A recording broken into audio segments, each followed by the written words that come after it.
Hello students, मैं हूं अजय पांडे और स्वागत है आपका हमारे इस नए वीडियो में। हम लोग क्लास 10th का साइंस पढ़ रहे हैं और साइंस में हमने केमिस्ट्री का पहला लेसन शुरू किया है जिसका नाम है रासायनिक अभिक्रियाएं एवं समीकरण। पिछले वीडियो में हमने रासायनिक अभिक्रिया के प्रकार के बारे में पूरा ख़त्म कर लिया है और आज यहाँ हम पढ़ेंगे एक नया टॉपिक। तो हमारा नया टॉपिक होगा रासायनिक समीकरणों का महत्व एवं कमियां।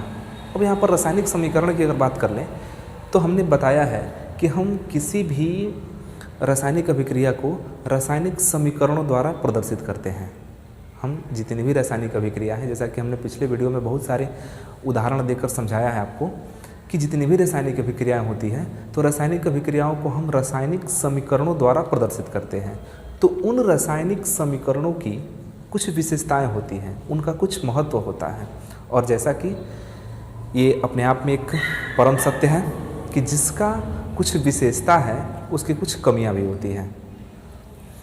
ये अपने आप में एक बहुत बड़ा सत्य है कि जिसकी कुछ विशेषता होती है तो उसकी कुछ कमियां भी होती हैं। तो यहाँ पर रासायनिक समीकरणों की अगर कुछ विशेषताएं हैं तो उनकी कमियाँ भी होंगी।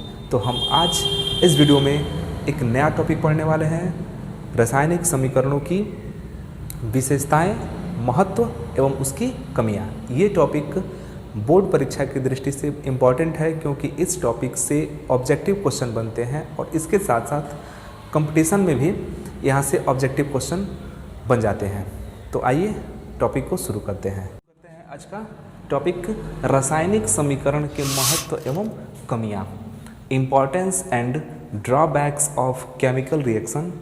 तो इसको शुरू करने से पहले इसको हम बता दें कि इस टॉपिक को हम लोग दो भाग में पढ़ेंगे। एक भाग में हम बताएंगे कि रासायनिक अभिक्रियाओं का महत्व क्या है और दूसरे भाग में हम बताएंगे कि रासायनिक अभिक्रियाओं की कमियां क्या हैं। तो यहाँ पर इसलिए हमने इस वाइट बोर्ड को दो भाग में डिवाइड कर लिया है। हमने एक तरफ लिखा है महत्व, इम्पॉर्टेंस और दूसरी तरफ हम लिखेंगे कमियों के बारे में। लेकिन शुरू करते हैं पहले हम किससे, इम्पॉर्टेंस से, महत्व से। फिर हम एक तरफ महत्व को पढ़ लेंगे, फिर दूसरी तरफ हम क्या पढ़ेंगे, कमियां पढ़ेंगे। तो आप लोग तैयार हो जाइए और ध्यानपूर्वक देखिए। तो जैसा कि कोई भी रासायनिक समीकरण है, तो अब जनरली कोई भी रासायनिक समीकरण ले लीजिए। तो हम यहाँ पर एक समीकरण, छोटा सा समीकरण लेते हैं और ये समीकरण आप लोगों को आगे चलकर लेसन में मिलेगा। अमोनिया का निर्माण, काफ़ी छोटा इक्वेशन है, इसको हम ले रहे हैं।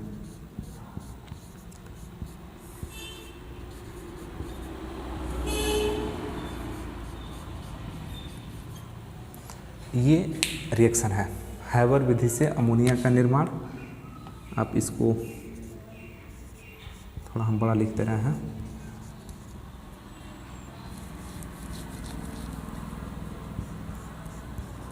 N2+3H2 एरो बना के 2NH3। तो ये हमारा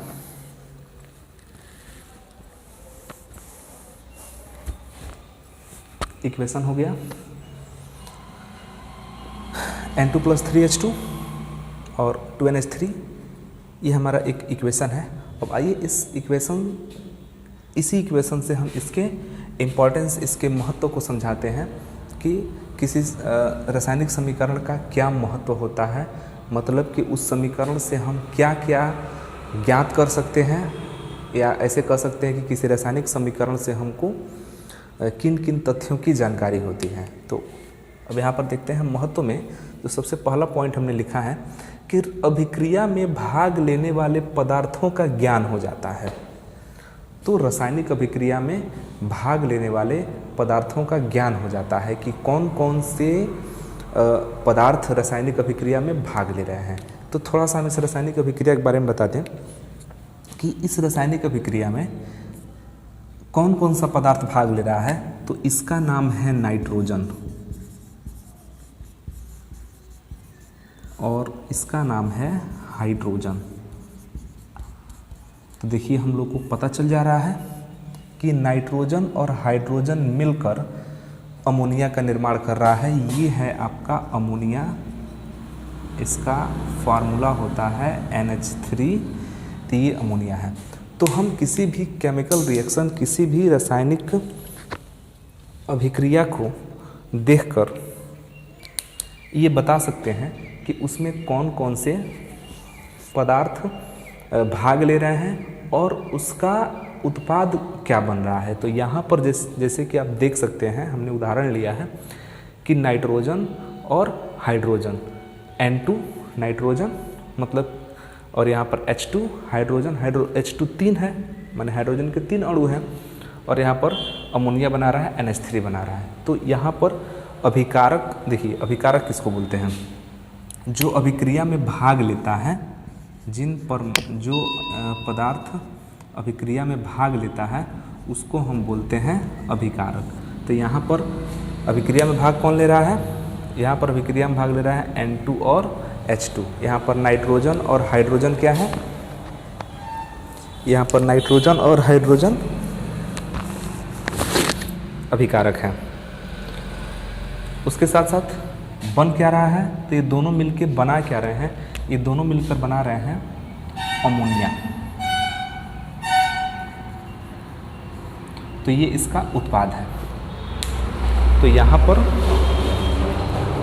नाइट्रोजन और हाइड्रोजन अभिकारक है, अमोनिया उत्पाद है। मतलब यह है कि नाइट्रोजन और हाइड्रोजन मिलकर अमोनिया का निर्माण कर रहे हैं।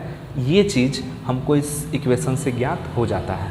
दूसरा क्या है, उत्पाद का ज्ञान। तो उत्पाद जैसा कि क्या रिजल्ट बन रहा है हमारा, जो पदार्थ मिलकर अभिक्रिया कर रहा है तो वो बना क्या रहा है, उसको हम बोलते हैं उत्पाद। तो यहाँ पर नाइट्रोजन और हाइड्रोजन अभिकारक है, ये दोनों रिएक्ट कर रहा है, अभिक्रिया कर रहा है, और जो परिमाण जो हमको मिल रहा है, जो रिजल्ट मिल रहा है वो आपका उत्पाद है। तो उत्पाद हमारा क्या है, अमोनिया है। तो ये सारा चीज़ इस इक्वेशन से हमको ज्ञात हो जा रहा है। दूसरा चीज़ कि अभिकारकों तथा उत्पाद के अणुओं की संख्या का ज्ञान, अभिकारकों तथा उत्पाद के अणुओं की संख्या का ज्ञान। तो यहाँ पर हम देख रहे हैं कि नाइट्रोजन N2, N ध्यान दीजिएगा कि N अगर अकेले है तो उसको हम बोलते हैं कि वो परमाणु है, और जब परमाणु मिल जाता है, जब कम से कम 2 परमाणु या 2 से अधिक परमाणु आपस में मिलता है तो एक अणु का निर्माण करता है। तो एक नाइट्रोजन है तो उसको हम परमाणु बोलते हैं, और जब N2 हो जाता है तो उसको हम अणु बोलते हैं। तो यहाँ पर हम कह सकते हैं कि एक नाइट्रोजन का अणु है और 3 किसका अणु है, हाइड्रोजन का अणु है। तो यहाँ पर हमको अणुओं की संख्या ज्ञात हो जा रही है। तो एक नाइट्रोजन का अणु और 3 हाइड्रोजन का अणु मिलकर 2 अमोनिया का अणु बना रहा है। एक नाइट्रोजन का अणु और 3 हाइड्रोजन का अणु मिलकर अमोनिया का निर्माण कर रहा है। तो यहाँ से हमको एक चीज़ और पता चल गया कि इस केमिकल रिएक्शन, इस रासायनिक अभिक्रिया से कि अभिकारक तथा उत्पाद जितने भी इसमें पदार्थ हैं सबके अणुओं की संख्या निकल गई। तो यहाँ पर अभिकारक में कितने अणु हैं, 4 अणु हैं, और उत्पाद में कितने अणु हैं, 2 अणु हैं। तो ये अणुओं की संख्या का हमको ज्ञान हो जाता है। उसके बाद से बता रहा है एक चीज़ और इसमें हम बता दें कि हम अणुओं के साथ साथ इसके परमाणुओं की संख्या भी ज्ञात कर सकते हैं। अणुओं के साथ साथ परमाणुओं की संख्या। अब अगर परमाणु की बात करें तो यहाँ पर नाइट्रोजन 2 है, 2 हो गया, और हाइड्रोजन देखिए, हाइड्रोजन H2 करके 3 बार है। तो H2 मतलब 2 हाइड्रोजन, और 2 हाइड्रोजन करके कितना बार है, 3 बार है। तो यहाँ पर कह सकते हैं कि 6 हाइड्रोजन है। तो कुल मिलाकर अगर हम परमाणु की बात करें तो परमाणु कितना है हमारा, 8 है। 6 हाइड्रोजन का, 2 नाइट्रोजन का।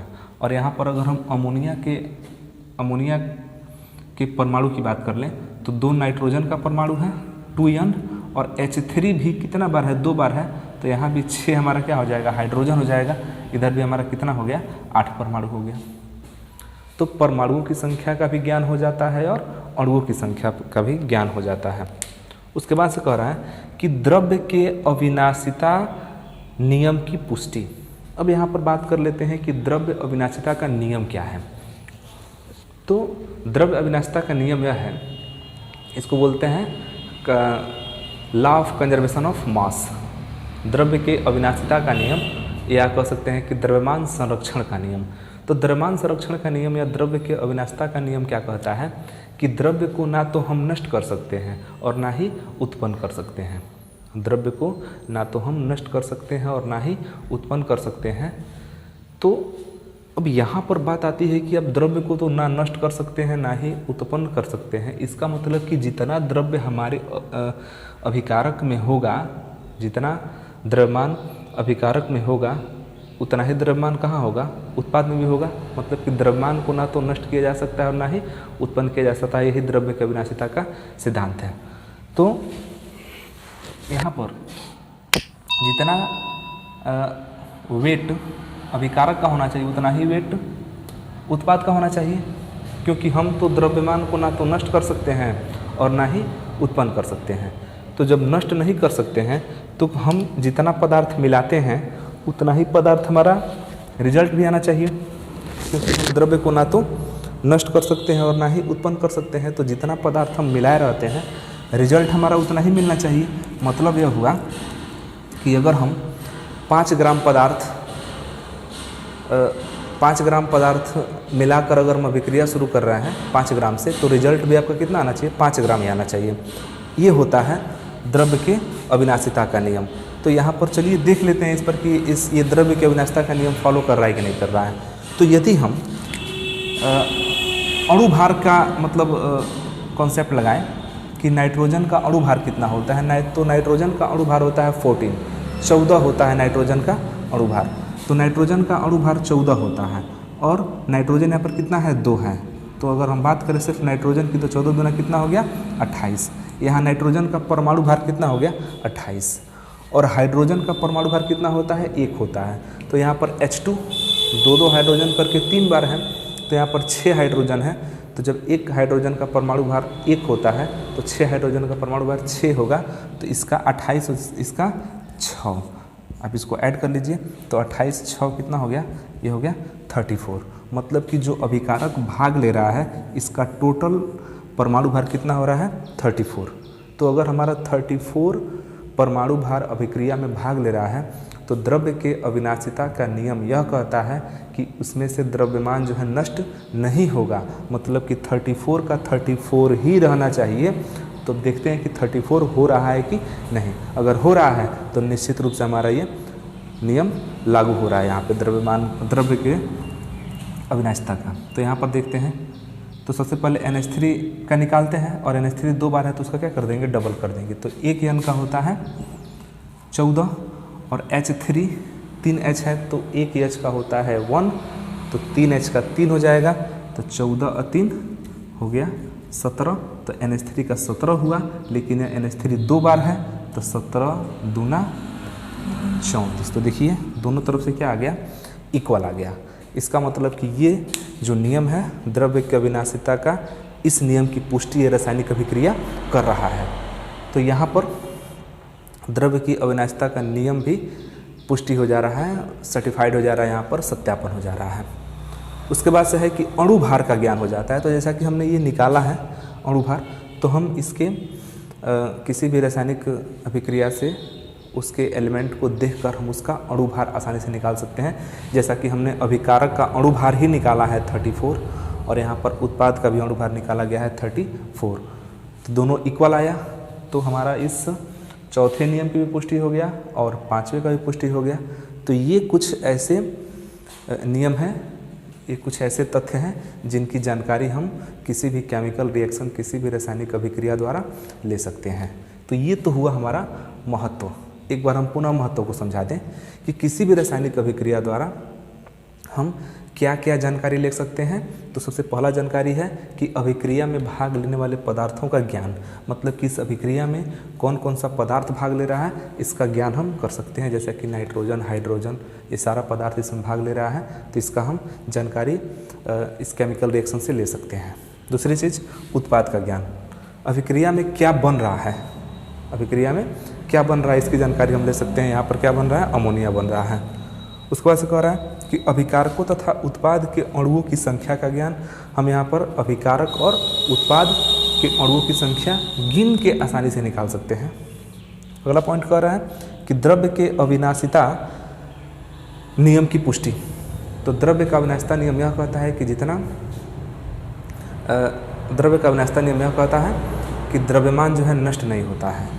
मतलब कि आप अभिकारक में जितना द्रव्यमान उपयोग कर रहे हो रिजल्ट भी उतना ही आएगा। तो हमने यहाँ पर अणु भार निकाला है 34 और यहाँ पर रिजल्ट भी 34। मतलब कि हम 34 अणु भार का अभिकारक उपयोग कर रहे हैं तो 34 अणु भार का उत्पाद भी बन रहा है। मतलब यहाँ पर द्रव्यमान जो है नष्ट नहीं हो रहा है। ये प्रूफ करता है किस नियम को? द्रव्य के अविनाशिता के नियम को। और अणु भार का ज्ञान हम यहाँ से निकाल सकते हैं।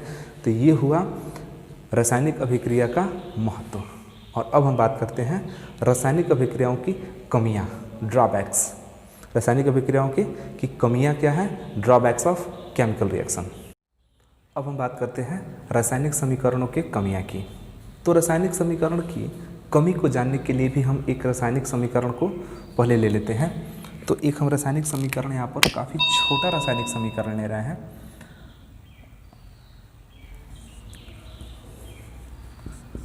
NaOH प्लस HCl और ये एक क्षार है, एक अम्ल है और ये बनाता है NaCl प्लस H2O।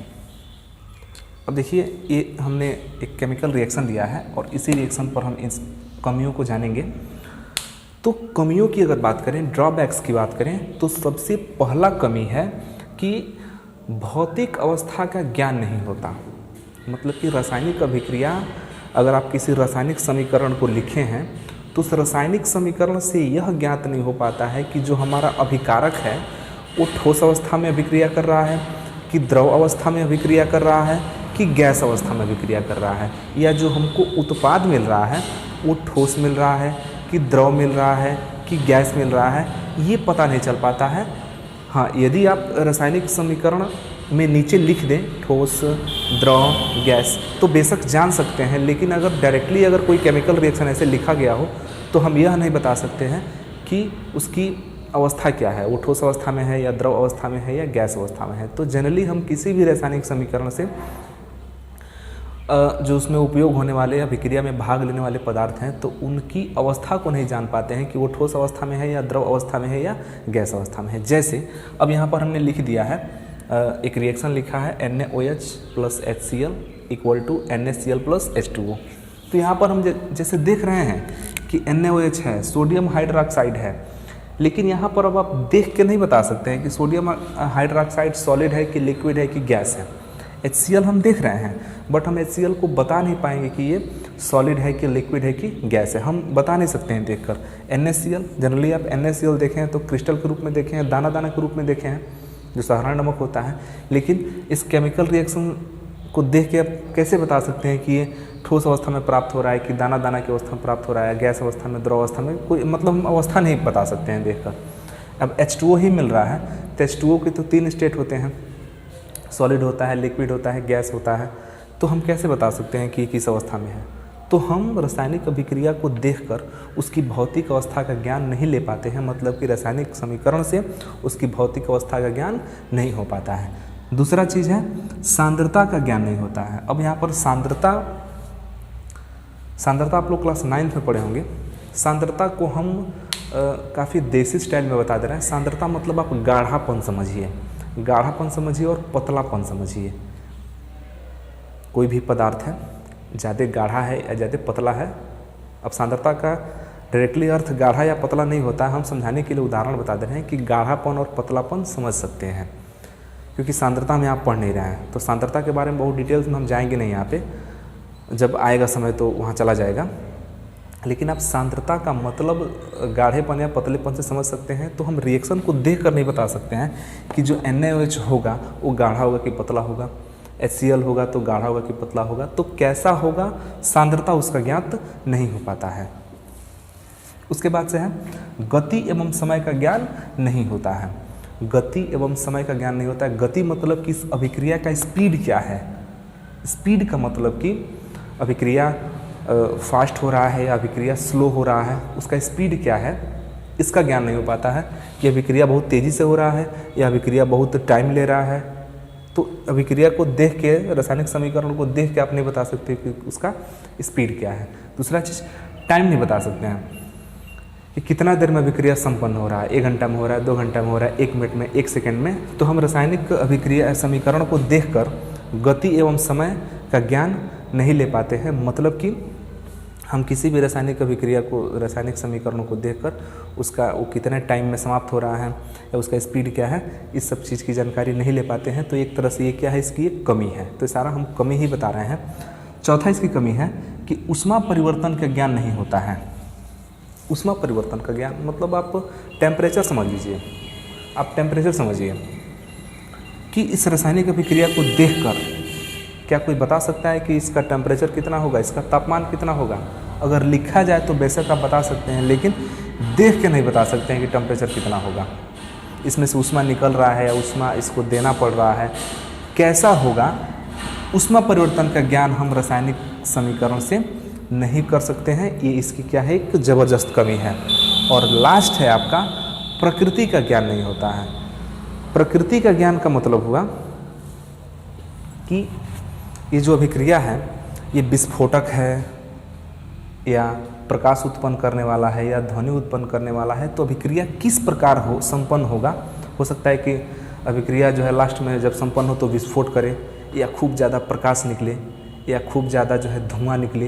तो अभिक्रिया किस प्रकार का हो रहा है, संपन्न कैसे हो रहा है, इस चीज़ का ज्ञान हम इस समीकरण द्वारा नहीं कर सकते हैं। तो ये रहा कुछ इसकी कमियां जो कि काफ़ी इम्पोर्टेंट है और आप लोगों को जानना चाहिए। ये कंपटीशन की दृष्टि से भी बहुत ही इम्पोर्टेंट है, बोर्ड परीक्षा की दृष्टि से भी इम्पोर्टेंट है, क्योंकि इससे ऑब्जेक्टिव क्वेश्चन बनते हैं बोर्ड एग्जाम में।